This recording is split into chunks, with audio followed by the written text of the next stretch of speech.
네, 안녕하세요. 신박사 인사드리겠습니다.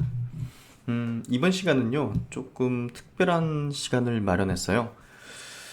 내년도 장에 대해서 굉장히 긍정적인 어떤 전망, 그리고 이제 분석들을 해드리고 있는데요. 뭐 종목들도 지금 많이 분석을 해드리고 있는데, 사실상 이제 제 구독자님들 중에서도, 많은 분들께서 이제 제가 이제 분석해드린 종목이나 최근에 이제 퍼포먼스가 좋거나, 주도하는 어떤 종목분들이 아닌, 과거에 이제 사가지고 좀 물려 있는다거나 좀 묵혀 있는 그런 종목들이 꽤 많으신 것 같아요. 그래서 야, 내가 좋은 종목이라고 생각해서 분석을 해드려도 과거에 그런 어떤 종목들이 이제 물려 있거나 이렇게 계좌에 꽉 들어차 있으면 야, 이건 뭐 소용이 없는 거 아닌가? 이런 생각이 탁 드는 거예요. 그래서 이거 과거에 그런 어떤 물려 있는 종목들을 어떻게 좀 진단을 종합적으로 해드리는 시간이 필요할 것 같다. 내년 또 희망찬 내년을 맞이하기 전에 그런 것들을 어떻게 처리할지 말지에 대한 판단을 하는 게 제가 볼 땐 필요하다고 생각하거든요. 그래서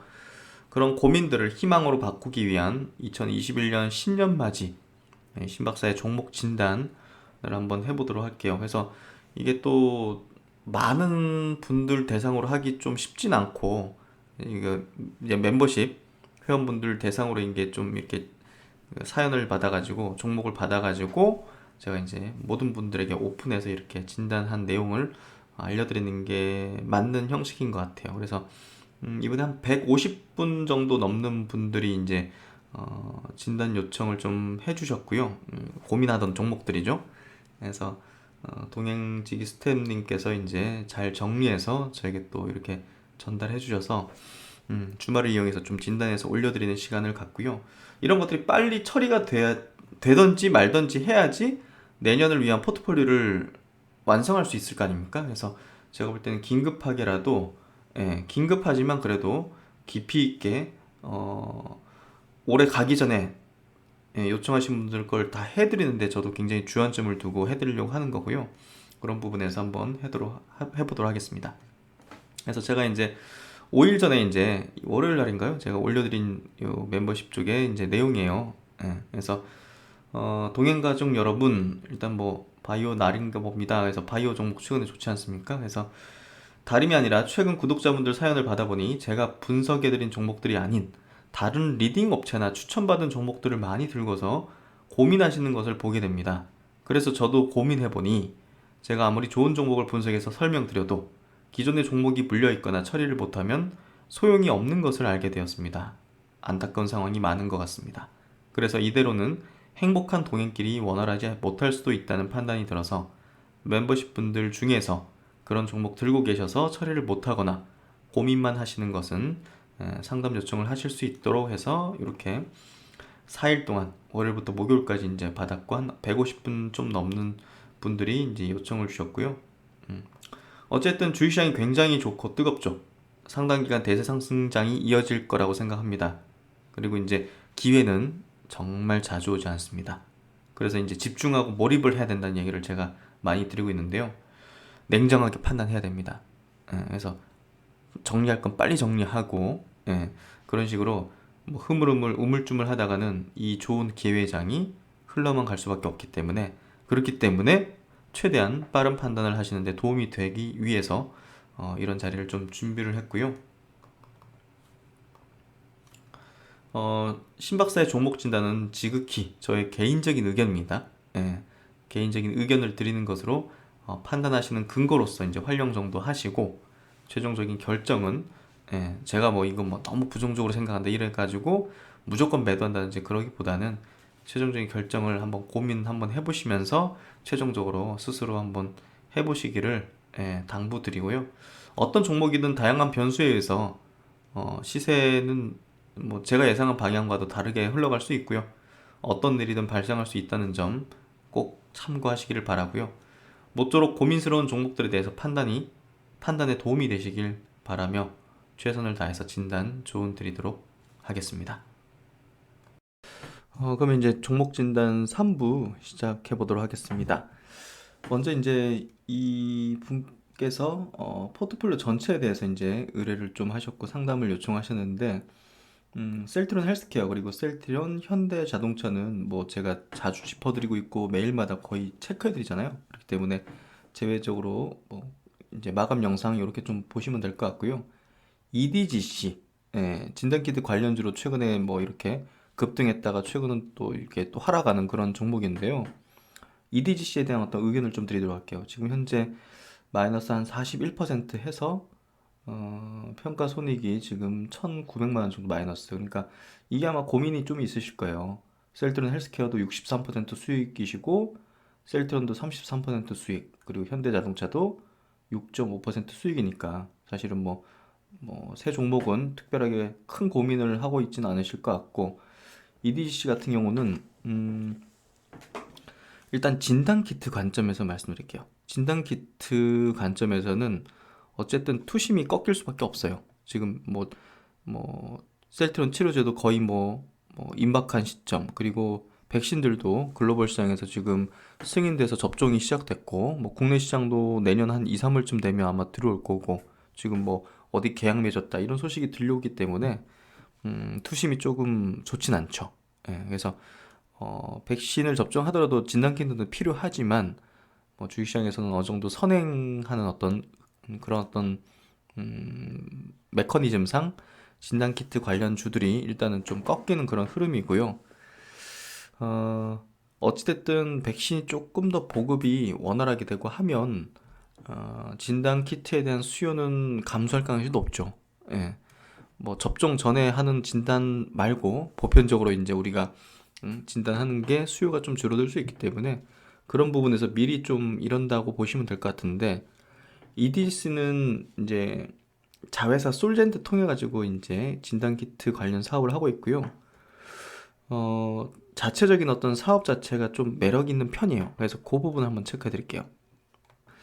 EDGC는요, 여기 이제 유전자 검사죠. 예, 이 유전자 분석 기술을 기반으로 해서 이제 암을 비롯한 여러 질병과 질환을 진단하는 그런 서비스를 제공하는 기업이고요. 거기에 대부분 매출이 발생해요. 그래서 최근에 조금 급성장하고 있는 이 분야에서 그런 기업인데요. 간단하게 얘기 드리면 이런 거예요. 예전에 이제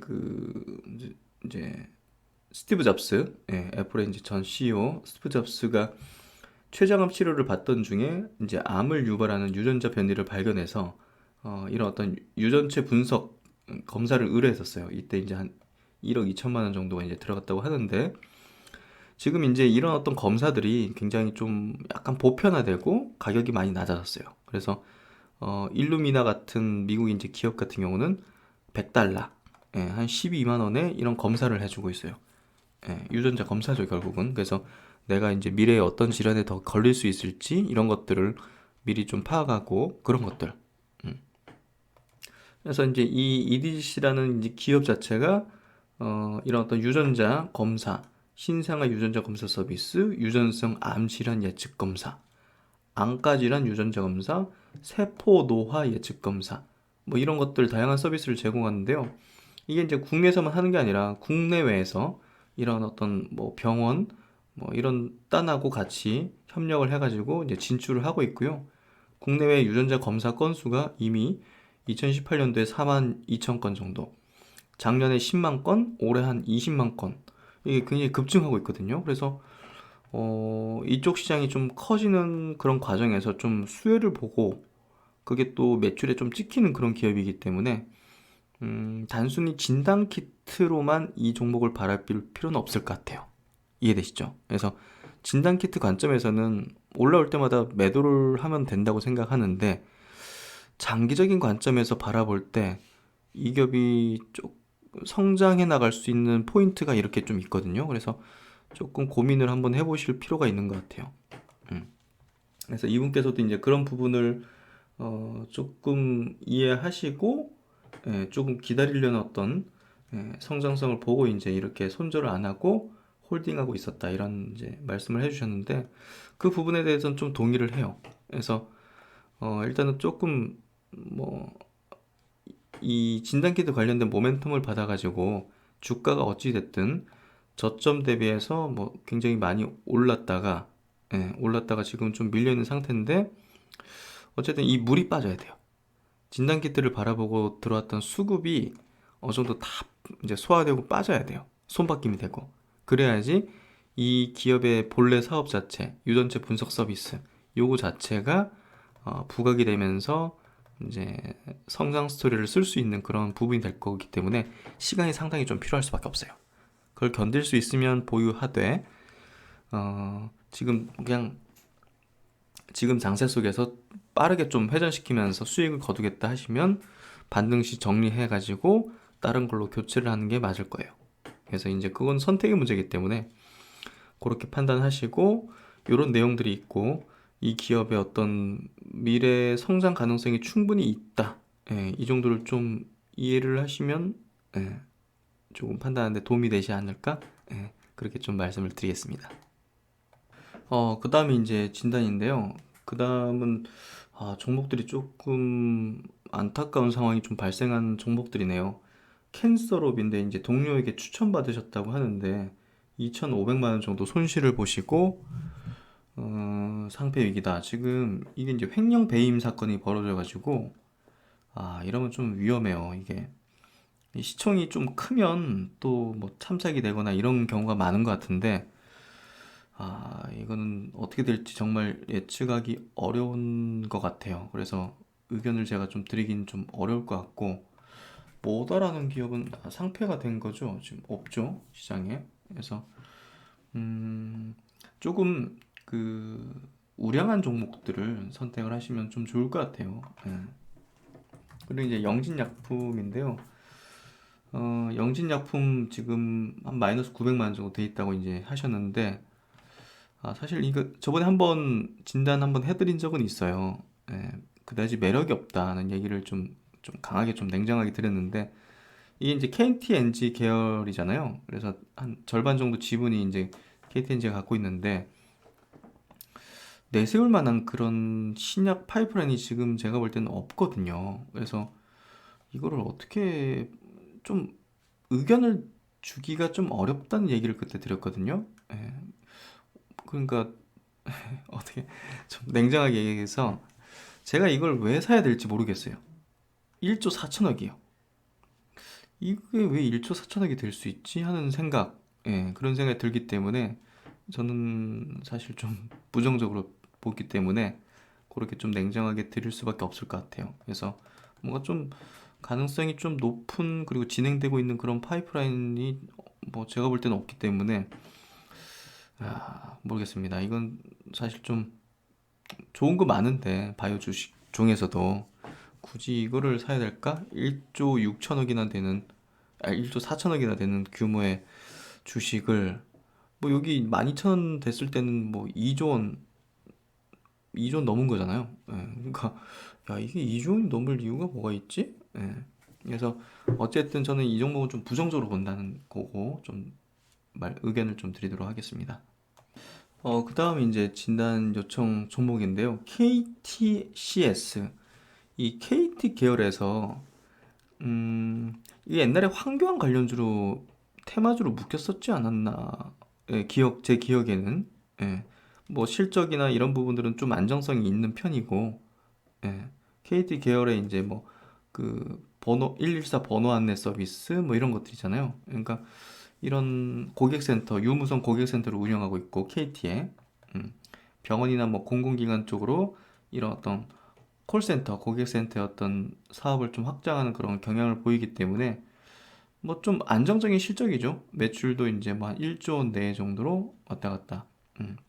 영업이익도 한 100억 원 내외 정도 왔다 갔다 하면서 배당도 보시면 1년에 80원에서 90원. 그러니까 뭐 다음 월요일까지 보유하면 일단은 3, 4% 정도 배당 받는 거잖아요. 예. 시가로. 그래서 뭐 그런 부분에서도 뭐랄까 안정성은 좀 있어 보이는데 이거를 근데 참 성장이란 어떤 관점에서 바라다보긴 좀 어렵고 판단하기가 좀 쉽진 않은 것 같아요. 근데 5년을 보유하셨죠. 매입 단가가 3,300원에 3,300원에 이제 3,300원이면 요 정도 요 정도 되는 가격대에서 사셨다는 건데 참 의견 드리기가 참 쉽진 않은 것 같아요. 예, 저는 냉정하게 따져가지고 저는 이거는 다 정리할 것 같아요.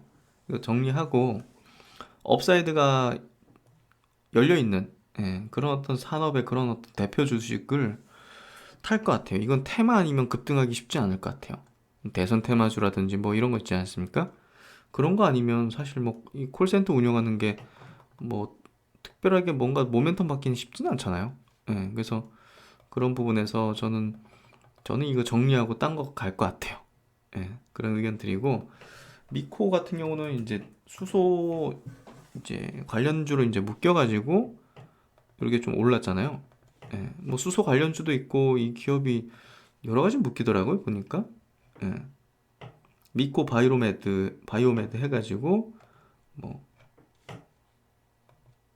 코로나 관련해가지고 뭐 분자 진단 제품 이런 것들 수주받고 뭐 수출하고 뭐 이런 것들 엮이고 해가지고 이게 원래 반도체 관련주 뭐 수소 연료전지 스택 관련주 해가지고 조금 펀더멘탈적으로 접근할 수 있었는데 이번에 너무 테마적인 어떤 흐름으로 전개됐어요. 그래서 저는 이 종목 부정적으로 봅니다. 지금 시점에서는 과도하게 이제 테마성으로 수급 붙으면서 끌어올렸기 때문에 이거 후폭풍도 셀 수 있어요. 그러니까 빠지면 또 크게 빠져가지고 굉장히 오랜 기간 그냥 이제 조정받는 그런 흐름이 전개될 수 있기 때문에 저는 이 종목은 무조건 반등시마다 탈출해야 된다고 생각해요. 그래서 그런 의견 드리고 두산중공업도 마찬가지예요. 두산중공업도 최근에 거의 뭐 진짜 제가 볼 때는 이거 기업 가치랑 상관없이 끌어올려진 형태고 최근에 보면 고점 형태가 좀 패턴이 만들어지는 것 같거든요. 그래서 이것도 저는 부정적으로 봅니다. 근데 야 매수 단가 86,000원이시군요. 월봉으로 보면 이게 여기 여기서 사셨다는 건데 여기서 예, 이거 너무 오래 가지고 계신 거 아닌가 모르겠네요. 저는 이거 정리해야 된다고 봅니다. 이번이 탈출하는 절호의 찬스였다고 보여져요. 이 두산중공업이라는 기업이 뭐 화력발전소라든지 해수 담수와 바닷물을 이제 그 먹는 물로 만들 수 있는 뭐 그런 것들 그런 이제 그런 것들을 하는 기업인데 사실 아니 뭐 그 원자력 관련주 근데 지금 시대 트렌드랑 완전히 벗어나 있잖아요. 그렇기 때문에 어려운 상황이고 또 이제 뭐 유상증자나 여러 가지 자금 조달 아니면 버텨내기 힘든 그런 기업이기 때문에 저는 지금이 갖고 계시다면 절호의 탈출 기회다 이렇게 좀 말씀드릴 수 있을 것 같고 DHP 코리아 같은 경우는 그 안구에 들어가는 그 안구에 들어가는 그 안과용 점안제 그거 이제 공급하는 회사잖아요. 그래서 뭐 성장성이 그렇게 높을까요? 저는 잘 모르겠어요. 제가 뭐 이 종목이 어떤 기업인지는 알고 있고 과거에도 이제 체크한 적이 있는데 그렇게 매력을 저는 느끼긴 좀 어렵다고 봐요. 그래서 주가적으로 보면 오 이렇게 빠졌네 해가지고 최근에 뭐 많이 오른 게 없네 하는 식으로 뭐 접근할 수도 있는데 사실 저만의 가지고서 크게 이 기업에 대해서 좋은 포인트로 접근하기는 어려울 것 같아요. 오히려 뭐 안구 건조증을 개발한다든지 뭐 그런 포인트라도 있으면 모르겠지만 그런 포인트도 아니기 때문에 저는 적절하게 그냥 지금 매수가 대비해서 많이 떨어진 상태라서 어려우시겠지만 저는 냉정하게 좀 결단을 내릴 필요는 분명히 있다고 봐요. 지금 보유하신 종목들을. 그래서 어떤 시대 트렌드, 지금 어떤 시장의 어떤 주도 업종의 트렌드 이런 것들에 부합하거나 혹은 이제 실적이 뭐 내년 드라마틱하게 또 개선될 수 있는 그런 어떤 가능성이라든지 이런 것들이 있는지를 봐야 될 거 아닙니까? 단지 이제 원금까지 올 때까지 버티겠다 혹은 뭐 내 매수가 대비해서 너무 많이 떨어졌기 때문에 팔 수가 없다. 이거는 사실 올바른 투자가 아니죠. 그래서 좀 냉정함이 필요하지 않을까 저는 그렇게 좀 의견을 드리도록 하겠습니다. 그 다음은 이제 뭐 거의 포트폴리오를 저한테 보내주신 것 같은데요.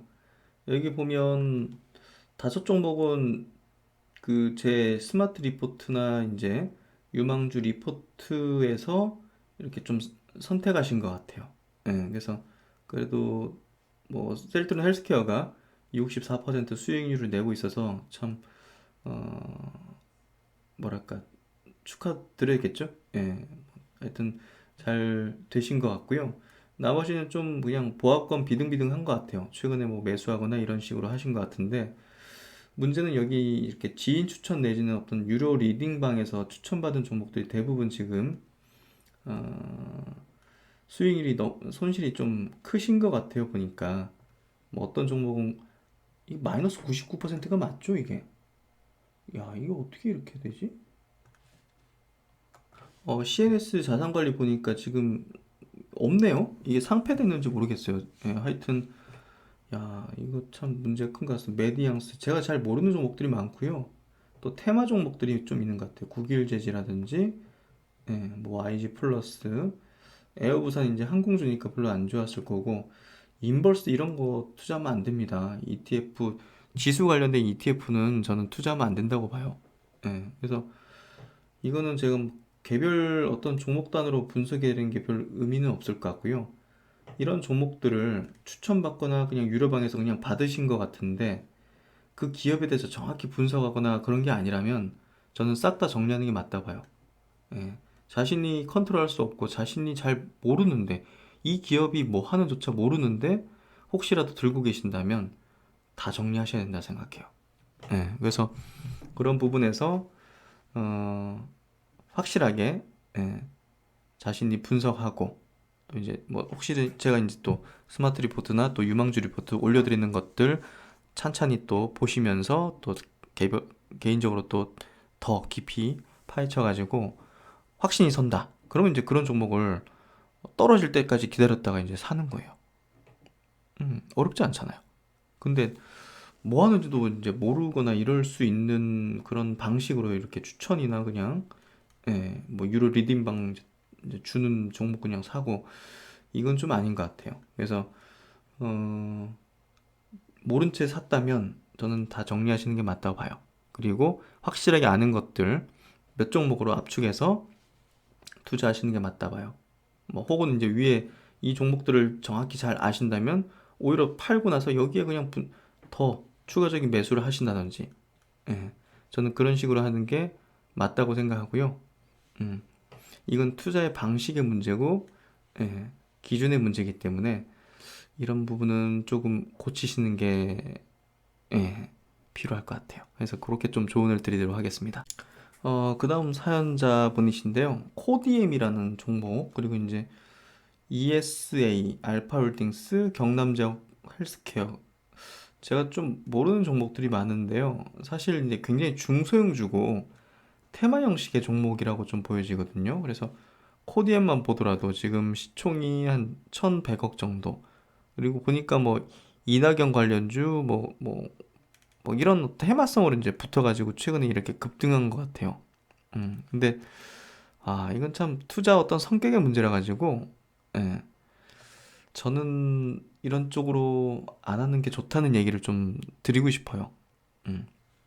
지금 보시면 계좌에서도 셀트론 헬스케어 21% 수익 빼고는 나머지는 전부 다 지금 시장이 이렇게 좋은데 시장이 이렇게 좋은데 이렇게 마이너스 나고 있는 종목을 껴안고 있으면 이건 좀 아닌 것 같아요. 그래서 제가 볼 때는 좀 결단이 필요하시고 음, 이걸 셀트론 헬스케어를 익절하고 뭐 이런 종목들 물타기를 할지를 고민하시는 것 같은데 저는 그렇게 하면 절대 안 된다고 생각하고요.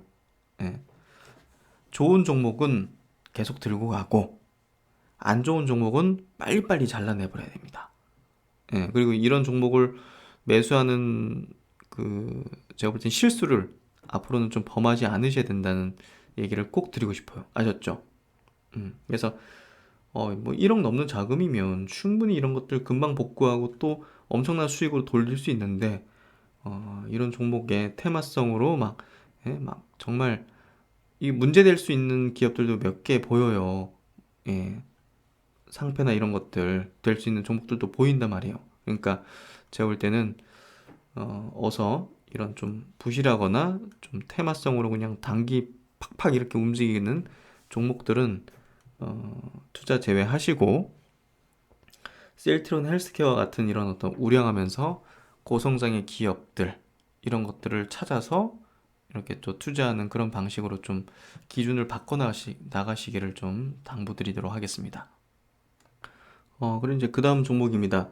네이처셀은 제가 의견을 드렸으니까 그거 참고하시고, FNC 엔터 같은 경우는 엔터사 중에서 조금 매력이 떨어지는 기업이죠. 이 기업은요, 그 MC들, 뭐 유재석, 정영돈, 김용만, 뭐 이런 어떤 아티스트, 뭐 개그맨 이국주, 뭐 이동건, AOA, FT 아일랜드 이렇게 가수가 있는데요. 아직까지는 그렇게 뭐 성장성을 보이거나 그런 부분은 없는 것 같아요.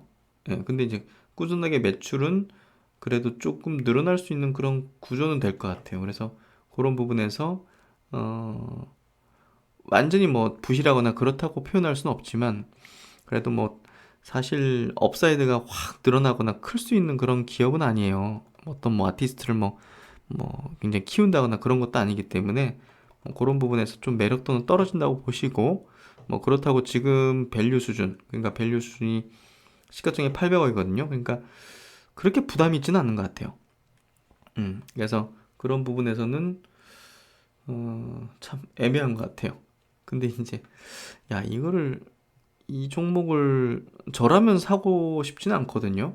그러니까 제가 진짜 사고 싶고 되게 좋아 보인다, 이런 것들은 저도 이제 당연히 좋게 얘기하겠죠. 저의 관점에서 종목 진단을 드리고 분석하는 거니까. 근데 제가 바라보는 어떤 기준상에서는 FNC 엔트가 별로 매력은 없는 것 같아요. 그래서 제 솔직한 저의 어떤 생각, 의견을 말씀드리는 거고요. 뭐 그 부분 참고해서 한번 판단하셔야 될 것 같아요. 그리고 이제 가비아나 바이넥스는 이제 설명드린 내용이니까 그거 체크하시고, 그 다음 종목 체크해보죠.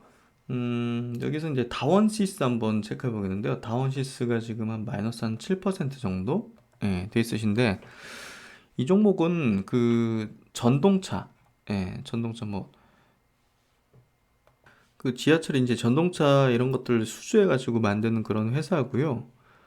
수주 잔고가 거의 한 1조 가까이 있기 때문에 향후 실적의 좀 안정성이 어느 정도 몇 년치는 좀 확보된 것 같아요. 그래서 그런 부분에서는 기관들도 이렇게 붙어 있는 것 같고, 근데 핵융합 전환 장치 좀 어려운 것 같아요. 저도 잘 모르겠는데, 어쨌든 뭐 이런 사업도 하면서 향후 뭐 기대되는 그런 어떤 포인트도 있는 것 같고요.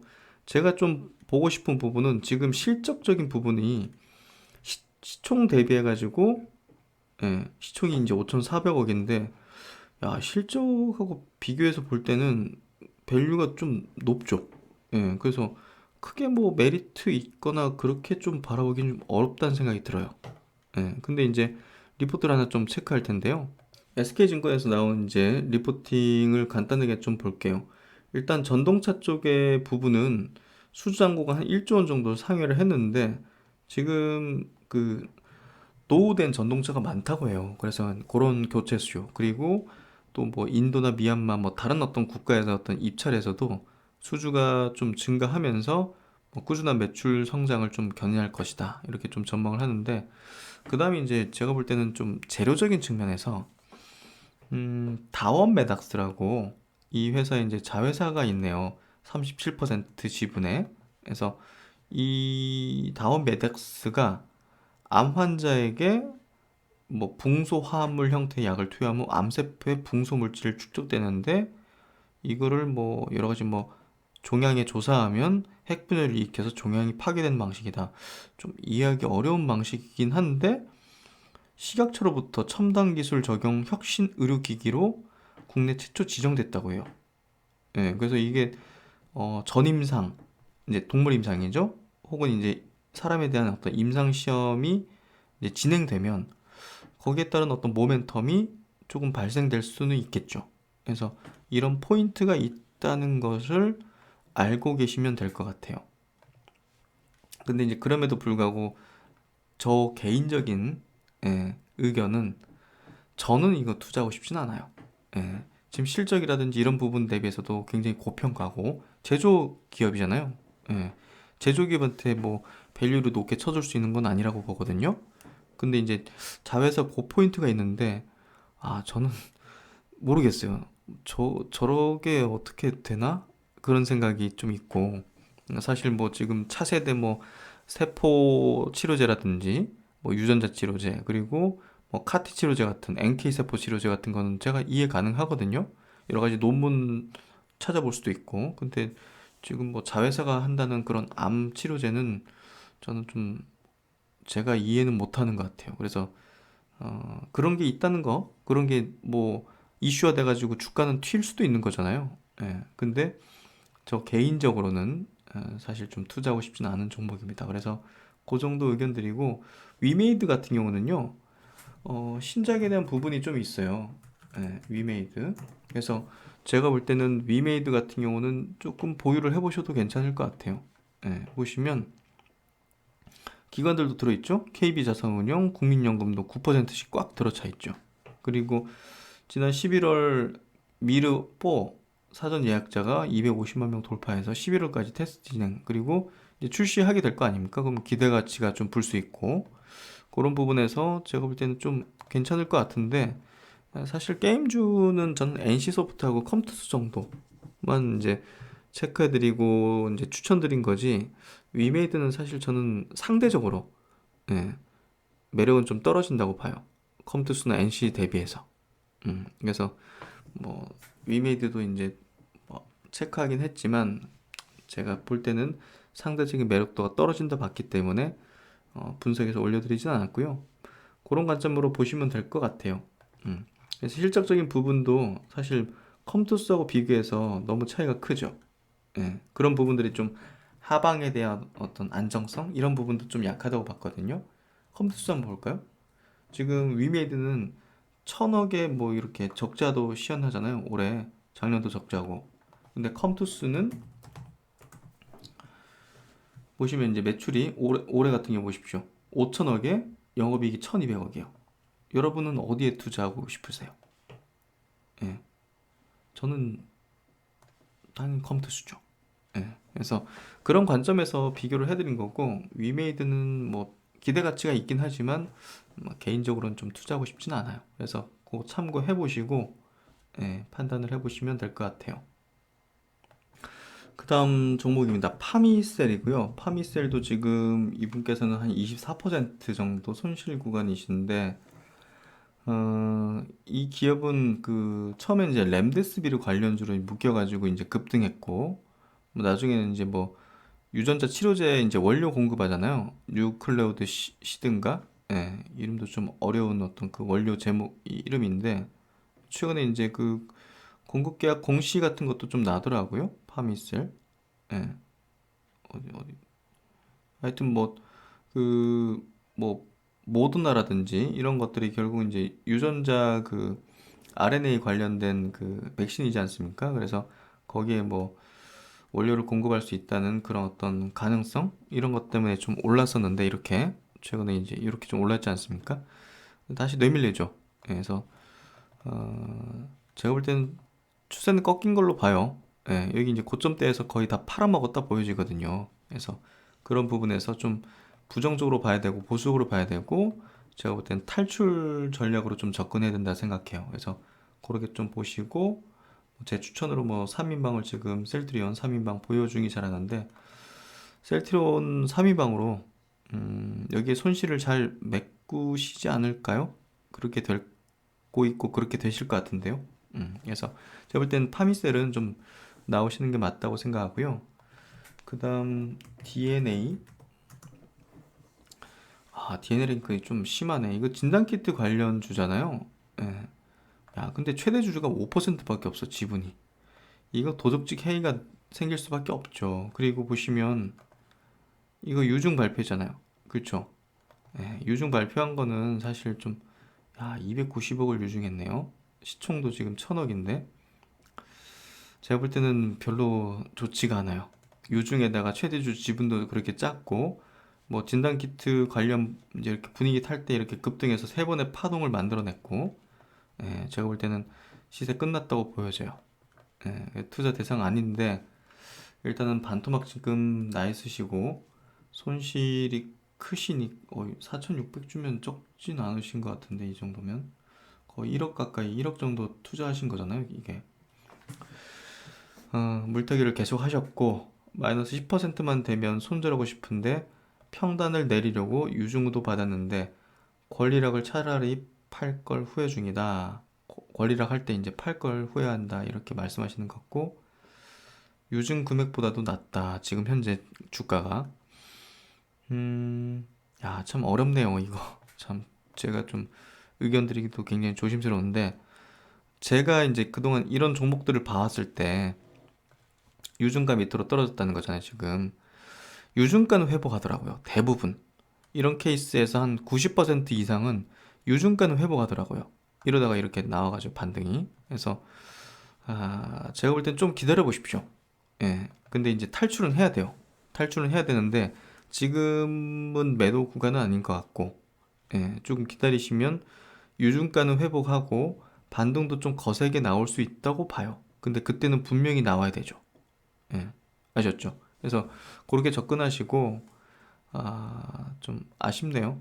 충분히 다른 걸로 복구하거나 수익 돌릴 수 있으니까요. 장이 또 좋으니까 너무 뭐 그렇게 후회하지 마시고, 예, 후회하지 마시고, 긍정적인 방향으로, 예, 또 해나가죠. 예, 많이 도와드리도록 하겠습니다. 그 다음 이제 진단입니다. 톱텍을 들고 계셔서, 예, 톱텍을 오랜만에 저도 이제 한번 보게 됐는데, 사실 이때 3월달, 4월달에 이제 폭등했잖아요. 만 원에서 거의 뭐 3만 원 근처까지 한 3배 정도 폭등했는데, 사실 그때 이제 뭐 마스크, 에어컨 마스크가 뭐 미국 FDA 승인을 받았다 해가지고 뭐 거의 테마주로 움직였어요. 그래서 그게 지금 꺼지는 그런 흐름이고요.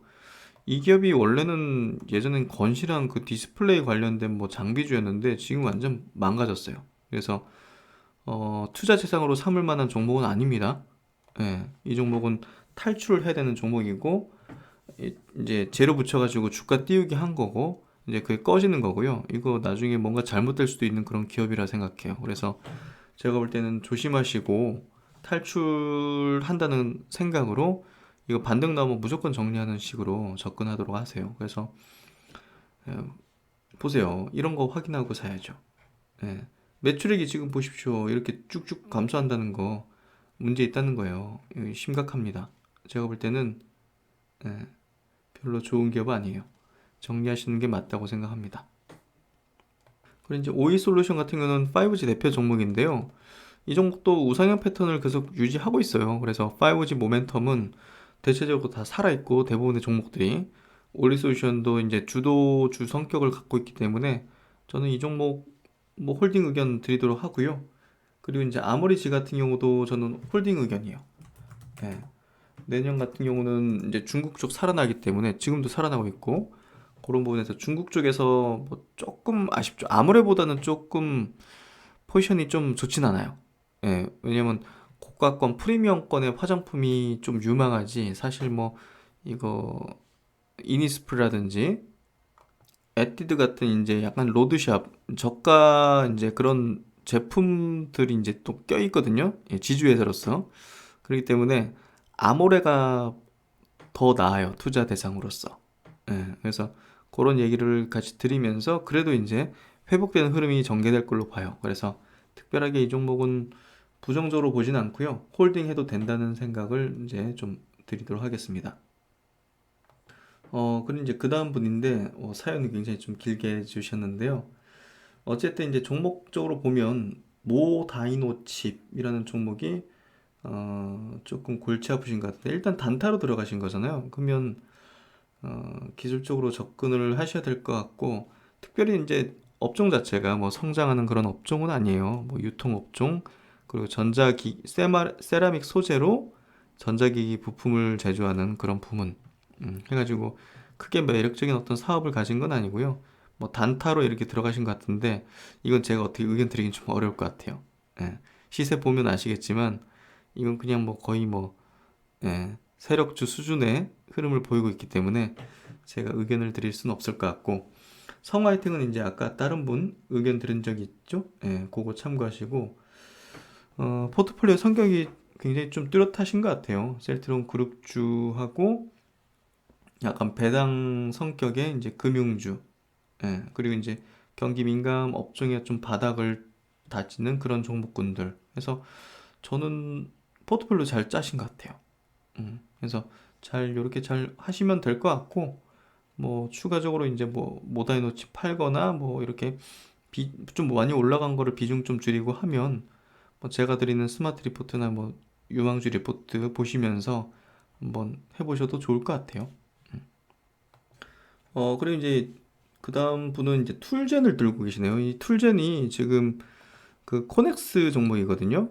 예. 그래서 이제 지금 시총이 한 6천억. 최근에 뭐 제넥신이 최대주로 올라서면서 좀 부각이 됐던 종목인데, 지금 미국에서 이 유전자 가위 관련된 이 툴젠 같은 기업의 주가가 굉장히 폭등하고 있어요. 예. 그래서 툴젠도 제가 볼 땐 내년도 상당한 화두가 될 수 있고, 또 이제 그 크리스피알 테라페틱스라는 1위 업체, 시총이 10조가 넘는 그 기업이 그 인간에게 이제 임상을 하고 있기 때문에, 거기에 뭔가 좀 좋은 소식이 나오면 사실 툴젠도 같이 동반해서 급등할 가능성이 높죠. 예, 그래서 이건 뭐 제가 이제 뭐 밝혔지만 개인적으로도 물량이 많진 않지만 들고 있어요. 예, 작년 말쯤에 이제 사가지고 들고 있는데, 이게 뭐 거의 뭐 반토막 났었어요. 예, 반토막 나도 뭐 그냥 들고 있었죠. 왜냐하면 뭐 어차피 중장기로 갈 거라고 생각했기 때문에. 그래서 뭐 지금은 이제 이렇게 올라온 상황인데요. 예, 제가 볼 때는 업사이드가 상당히 클 수도 있어요. 예, 미국 업체들 보면. 그래서 제가 볼 때는 보유하시면 그대로 좀 들고 계시면, 와, 최근에 들어가셨구나. 79,900원. 음. 저는 이 종목은 조금 긴 호흡으로 보셔도 괜찮다 이렇게 생각해요.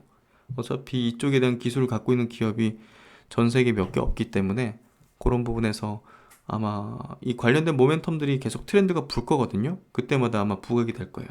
그리고 어떤 형식이든 툴젠이 이걸 상업화로 진행을 할 거고, 그런 것들이 이제 뭐 전임상 단계로 들어가기만 해도 아마 제가 볼 때 임상 그 임팩트가 굉장히 클 수 있거든요. 예, 그래서 툴젠은 제가 볼 때는 중기적인 관점으로 한번 보셔도 좋을 만한 기업이다. 그렇게 좀 의견 드리도록 하겠습니다.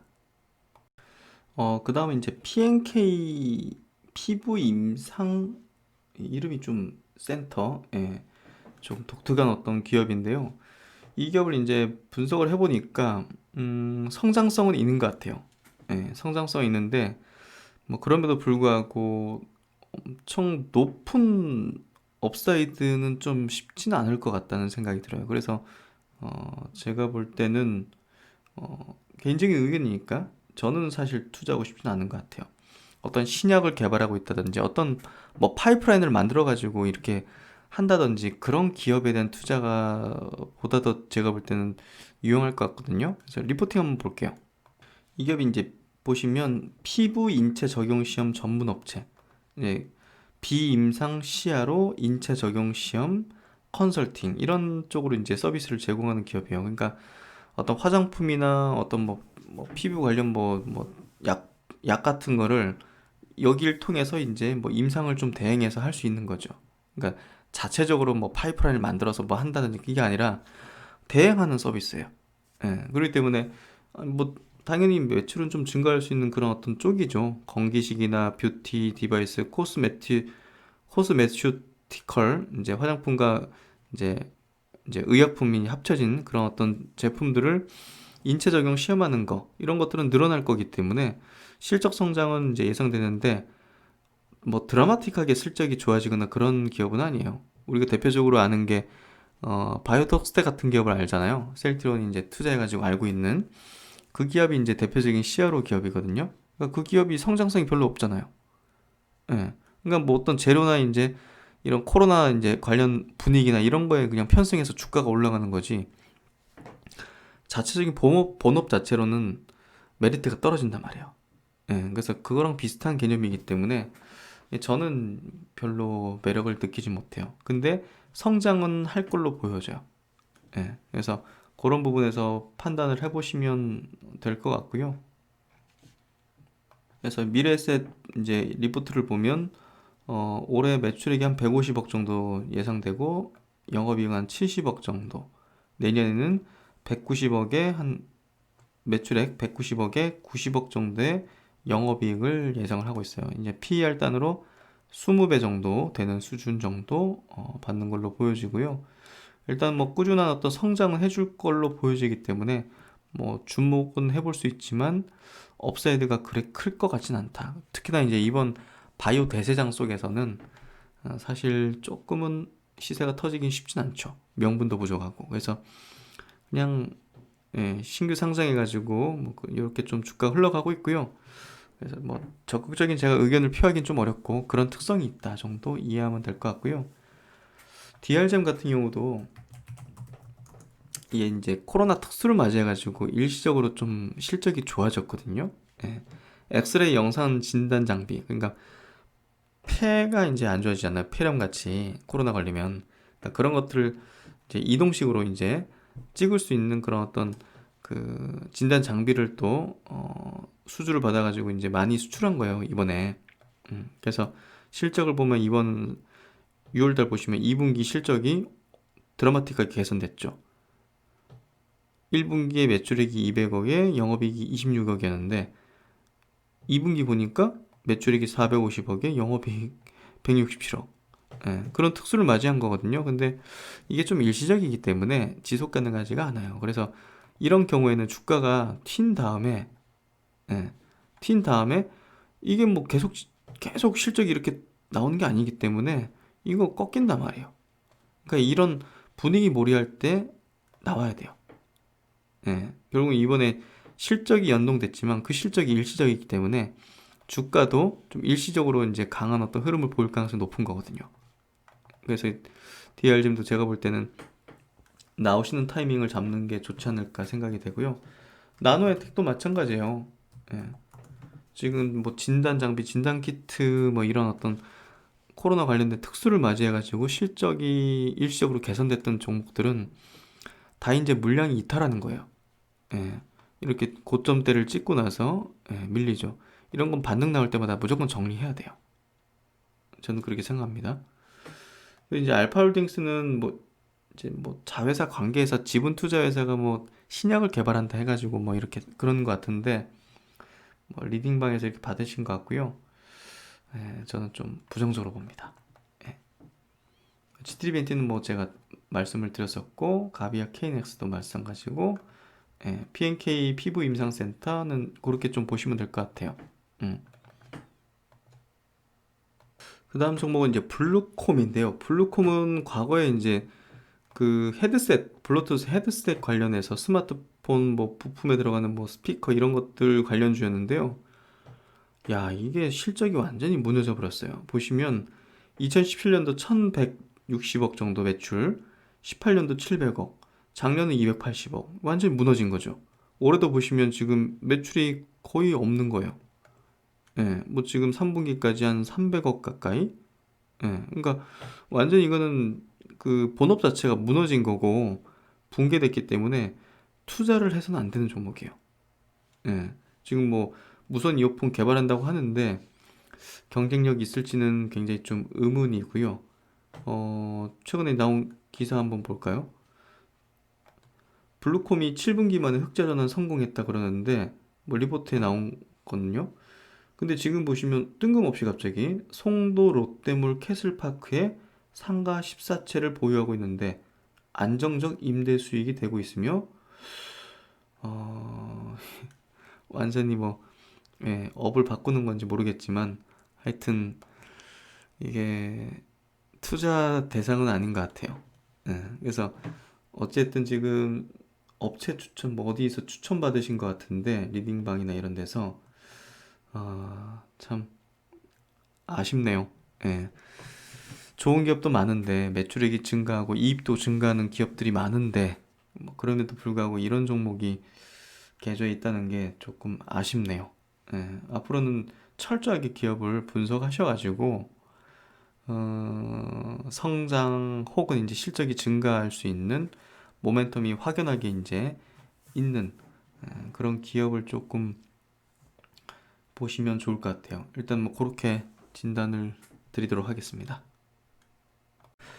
그리고 이제 이분께서 가지고 있으신 종목이 이제 테라젠 이텍스. 요거는 이제 제가 매드팩트와 연결해서 설명을 드렸었고, JY 엔터테인먼트 같은 경우 지금 43,000원에 매수해서 한 10% 비중이신데, 사실 이제 엔터테인먼트 기업에 대한 투자를 할 때는요, 어, 새로운 아티스트가 이 기업의 어떤 성장문을 열어줄 수 있는가? 그런 기대 가치가 있는가? 이게 중요한 포인트라고 생각해요. 그러니까 현재 이제 예를 들면 BTS가 너무나 지금은 예를 들면 빅히트 엔터테인먼트에 이제 완전히 뭐 수익을 만들어주고 이제 간판이지 않습니까? 근데 딱 자리 잡았잖아요.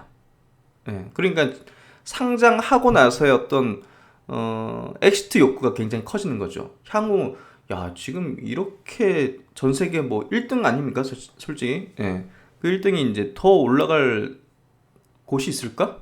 예, 그런 거죠 결국은 주식이라는 게 그런 어떤 기대같이 더 오를 곳이 있는가? 예, 그런 어떤 포인트로 바라다 봐야 되는데 특히나 이제 엔터테인먼트 주는 그럼 이제 JYP 엔터테인먼트가 이제 그동안 그 성장이라는 예, 그 수식어를 붙여주게 만든 그룹이 이제 트와이스잖아요. 그렇죠?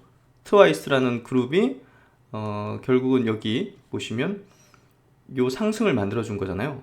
야, 이게 거의 템버거죠. 예. 이거 거의 템버거. 예. 이게 트와이스가 만들어 준 거잖아요. 그리고 지금 이 기업이 그러면 제2의 트와이스 그리고 차기 성장을 만들어줄 수 있는 그런 그룹이 있는가 할 때 일단은 다른 그룹 대비해서는 좀 있는 편이라고 보여져요. 그게 이제 리주라는 그룹인데요.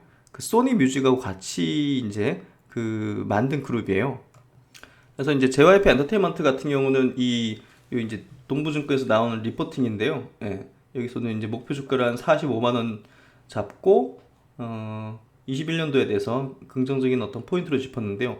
리즈라는 그룹이 지금 트와이스, 갓세븐을 이어가지고 이제 그 JYP 엔터테인먼트의 이제 성장 동력으로서 조금 자리매김하고 있는 것 같고요. 특히나 이제 동사와 이제 소니뮤직이 협업해서 이 JYP 아이돌 육성 시스템을 거친 리주 예, 데뷔 앨범 발매 첫 주 30만 장 이상 판매. 그러니까 이 데뷔할 때 앨범 판매 수가 이제 팬덤을 말해주는 거잖아요. 그러니까 결국은 팬덤이 중요한 거예요. 팬덤이 형성이 돼 있는가. 그러면 이제 지속성을 가지는 거죠. 뭐 어디서 뭐 콘서트를 하든 뭐 유튜브에 뭐 올려가지고 하든 예. 어쨌든 그런 부분에서 팬덤이 어느 정도 있다는 거기 때문에 뭐 역대 일본 여가수 2위네요. 그래서 오리콘 주간 싱글 차트 1위 이제 일본 이제 그 차트죠. 그리고 NHK 홍백 가압전 출연, 코카콜라 광고 모델 발탁. 그러니까 약간 대세잖아요, 이 정도면. 그래서 대세 자리매김을 위한 행보를 이어가고 있으며 21년부터 활동이 확대될 것으로 보인다. 트와이스가 데뷔 후 동사 주가 및 실적을 견인했던 것과 같이 21년부터는 니주의 일본 성과가 본격 반영되면서 동사는 한 걸음 더 성장할 것으로 기대된다. 그래서 이제 최근에 이제 주가가 그래도 괜찮게 올라오는 흐름이 이런 니즈의 어떤 성과들 그리고 기대감이 작용한 것 같고요. 그리고 이제 제가 볼 때 내년은 중국의 어떤 빗장이 풀리는 해가 되지 않을까? 예. 그래서 이제 중국에 대한 어떤 그 기대감 이런 것들도 아마 작용할 수 있거든요. 그래서 엔터테인먼트 중에서는 제가 볼 땐 JYP가 가장 투자 매력은 개인적으로 투자하진 않는데요. 개인적으로 투자하고 있거나 사실 엔터테인먼트는 좀 제가 선호하는 쪽은 아니거든요. 인적 리스크가 분명히 있기 때문에 그래서 하지만 이제 엔터테인먼트주를 투자를 한다면 JYP 엔터테인먼트가 가장 뭐 제가 볼 때는 괜찮은 것 같아요. 그래서 그 정도 말씀드리고 특별하게 매도하실 필요는 없다는 생각이 들어요. 그래서 그렇게 의견 드리도록 하겠습니다. 그리고 이제 시스웍인데요. 시스웍은 이게 너무 좀 작은 종목이죠. 1,500억 정도 시총이 있는데 이 회사가 이제 좀 이렇게 급등했잖아요. 점 상한가 비롯해가지고 지난 8월달, 뭐 11월달에도 이제 급등했죠. 이때 이제 모멘텀이 있었던 게 BBB가 이제 또 셀트리온하고 같이 그 협업해가지고 진단키트 만들지 않습니까? 근데 BBB라는 그 진단키트 회사가 여기 최대 주주예요. 보시면 14% 갖고 있죠. 그래서 거기에 따른 부각된 거고, 뭐 이 기업은 이제 그 반도체 관련된 클린룸, 반도체 만들 때는 굉장히 그 클린한 그 룸, 이제 정말 뭐 밀폐된 그런 곳이 필요한데 그런 것들을 만드는 이제 사업을 하고 있고요. 그 매출은 굉장히 저조해요. 그래서 투자 매력이 상당히 낮은데 이 약간 좀 테마 성격으로 이 진단키트 관련해서 BBB 때문에 급등했다고 보시면 될 것 같고, 그러면 테마주의 성격에 맞게 거래를 해야 되는 거고, 예, 이 거래 터지는 지점 부근에서는 무조건 정리가 돼야 되거든요. 예, 그래서 지금 좀 애매한 것 같아요. 이거는 기술 반등 나오면 무조건 정리를 해야 되는데, 지금 42% 정도 손실이잖아요. 지금, 와, 반토막 거의, 그쵸. 4124원 매수니까. 음, 뭐, 어찌됐든, 뭐, 이런 것들 많이 봤으니까요. 예, 개인적으로 어떻게 대응을 해야 되는지는 뻔하게 알 수 있고요. 예, 이거는 무조건 나와야 돼요. 예, 그래서, 투자 기준에 어떤 고찰이 필요하고, 교훈이 필요할 것 같아요. 예, 아셨죠? 요거 지금 들고 계신 분은, 음, 테마성으로 오른 게 뚜렷하잖아요. 그러면 이런 건 이렇게 고점에서 막, 예, 거래 터질 때, 이럴 때, 나와야 돼요. 이게 그래요. 더 갈 수도 있어요. 더 갈 수도 있는데, 더 갈 수도 있고, 빠질 수도 있고, 그건 세력 마음이에요. 예, 세력이 물량 털면 빠지는 거고, 세력이 더 끌고 가겠다 하면 더 올라가는 거예요. 그러니까, 이거는 그냥 만족하는 수준에서, 그냥, 그리고 약간, 애매한데? 뭐 이런 거래 터지는 지점에서는 무조건 나오면 돼요. 예, 아셨죠? 그래서, 그런 식으로 접근하시는 게 향후, 예, 주식을 해나가는 과정에서 굉장히 중요하실 것 같고, 반면교사로 좀 삼으셔야 될 것 같아요. 그래서 이거는 탈출 계획으로 접근하시고요. 그리고 이제 네이처셀은 말씀을 드렸고, 뭐 제넨바이오도 제가 말씀을 드렸는데, 음, 이 제넨바이오가 굉장히 많네요. 보니까 들고 계신 분들이 이게 어디 뭐 경제방송 추천주, 뭐 이제 리딩방, 유료방 이런 것들이 추천주인 것 같아요. 이 종목이 굉장히 많이 추천이 됐나 보네요. 이게 시총이 작고 하니까 이제 뭔가 움직임이 막 탄력 있게 움직이잖아요. 예. 그리고 이제 뭐 코로나 백신 컨소시엄에 들어가 있고 이종 장기라는 그 첨생법 관련 뭐 또 수혜주다 뭐 해가지고, 이거 뭐 울고 먹기가 좀 좋았던 것 같아요. 그래서 이런 거는 굉장히 위험하실 것 같아요. 제넨바이오는 제가 스마트 리포트에서도 짚지는 않았거든요. 예, 그 이유가 이제 시총이 너무 작았기 때문이에요. 시총이 너무 작기 때문에 이거는 특정 어떤 세력들의 어떤 타겟팅이 될 수 있고, 뭐 변동성이 굉장히 클 수 있거든요. 예, 그런 부분에서 볼 때, 아, 피해자들이 굉장히 많이 양산될 수 있다는 거죠. 이 적자가 뭐 계속 이어지는데, 뭐 그렇기 때문에 이제 이런 거는 제로섬 게임이잖아요. 이렇게 올려치고 완전히 다 내려쳤잖아요. 그러면 뭐 요런 데서 이제 막 거래 터질 때 들어갔던 사람들은 뭐 손절 못 하거나 못 빠져나오지 못하면 그냥 다 손실이고, 이익 난 사람은 소수, 손실 난 사람은 다수. 예. 세력들 소수가 이익 내고 개인들 다수가 손실 나는 그냥 제로섬 게임이죠. 예. 그래서 이런 거는 웬만해선 제가 스마트 리포트에서조차도 짚어드리지 않으려고 하는 거죠. 예, 이해되시죠? 왜 그런지. 아무리 이게 괜찮은 것들도 짚어드리기가 애매해요. 예, 괜히 이제 거래 터진 것들은 뭐 세력들이 입성했다는 게 뚜렷하기 때문에 얘네들이 어떻게 할지 애매해지거든요. 그래서 그런 것점에서 주의가 좀 필요하신 것 같아요. 그리고 이제 SK 바이오팜인데요. SK 바이오팜도 꽤 많은 분들이 좀 들고 계시더라고요. 뭐 이 종목이 시총 또 상위 종목이잖아요. 13조 되는 또 SK 그룹에서 키우는 바이오 산업의 또 핵심 기업, 예, 신약 기업이기 때문에 뭐 그런 부분에서 충분히 관심이 있을 수 있고, 또 이 종목은 제가 볼 때는 중장기적인 관점에서 관심이 필요한 것 같아요. 이때 이제 보호 예수 때문에 푹 밀렸거든요. 그래서 이때가 매수 기회였다는 얘기를 그때 드렸었고, 그리고 최근에 수급이 좋다고 좀 꺾였는데 조정이 나오는 구간이긴 하지만 저는 부정적으로까지 볼 필요는 없는 것 같아요. 그러니까 갖고 있는 사람이 매도하는 관점까지 볼 필요는 없는 것 같아요. 그래서 그런 부분에서 중기적인 관점에서는 저는 홀딩해도 된다는 의견 드리고 싶고요. 결국은 SK그룹이 키운다고 하잖아요. 예.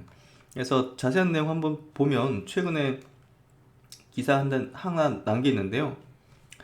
그 SK 바이오팜이 지금 그 중추신경계, 그러니까 뇌질환 관련된 신약을 주로 개발을 하고 있거든요. 근데 이 항암 시장에도 진출하는 어떤 목표를 발표하고 있고, 또 최태원 SK그룹 회장이 내년 상반기에 이 SK바이오팜, 이 회사는 신약 개발 기업이고 SK팜테코, 이 기업은 CMO 관련 기업이에요.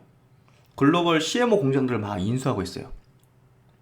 네, 그래서 지금 요 두 개 축으로 해가지고 바이오 산업을 엄청나게 이 성장 동력으로 지금 SK그룹이 키우기 때문에, 그런 부분에서 내년 SK그룹 최태원 회장이 내년 1분기에 계열사별 경영 목표와 구상이 담긴 파이낸셜 스토리를 발표할 걸로 알려졌다. 이 굉장히 큰 어떤 그 계획을, 목표를 이렇게 아마 발표할 것 같아요. 그래서 각 계열사가 각 사업 부문의 구상을 정리해서 최 회장에게 보고할 계획으로 전해졌다. 이렇게 준비되는 사안에는 최 회장이 진두지휘하는 SK바이오팜과 SK팜테코를 그룹 내 바이오 양대 산맥으로 육성하는 내용이 담길 것으로 관측되고 있다. 일단은 그 도약을 위한 변화의 키워드는 바이오 의약품으로의 사업 확장. 지금 셀트론이 바이오 의약품의 시밀러를 이제 만들어서 팔고 있고, 또 이제 CTP59 같은, 그리고 CTP27 같은 그 독감 치료제, 그리고 코로나 치료제는 그 바이오 의약품이죠. 항체 의약품. 근데 이 SK 바이오팜은요, 합성 의약품이에요. 세노바메이트 뭐 그런 어떤 뇌전증 치료제 이런 것들이 합성 의약품이거든요. 바이오 의약품이 아니라.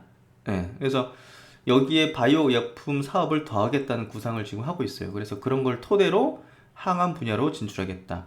역시나 이제 대기업이잖아요. 돈 많잖아요. 그러니까 뭐든 하겠다면 하는 거예요. 돈 뭐 계속 쏟아 부을 수 있는 거니까. 뭐 계속 뭐 SK텔레콤에 캐시 창출되죠. SK하이닉스에서 캐시 창출되죠. 뭐 이런 SK이노베이션 통해서 창출되죠. 이런 것들 통해 가지고 그룹에서 또 성장 동력을 계속 키워나가는 거죠. 그런 부분에서 바이오를 덤찍었고, SK바이오팜, 그리고 비상장이긴 하지만 아직까지 언젠가는 상장시키겠죠. SK팜테코라는 CMO 기업, 이 두 개를 육성시키겠다는 의중을 밝히고 있기 때문에, 또 팜테코는 이르면 22년에 코스닥 또는 나스닥에 상장해서 바이오팜과 양강 구도를 강화할 것이다. 그래서 야, 이거 뭔가 흐름이 느껴지죠? 그래서 SK바이오팜도 SK그룹에 굉장히 중요한 역할을 하게 될 거고, 중기적인 관점에서 저는 홀딩해도 된다는 의견 드리도록 하겠습니다. 그래서 이제 3부도 요 정도 마무리 짓고, 그 다음 제가 4부 넘어가서 또 계속적으로 진단해 드리도록 하겠습니다.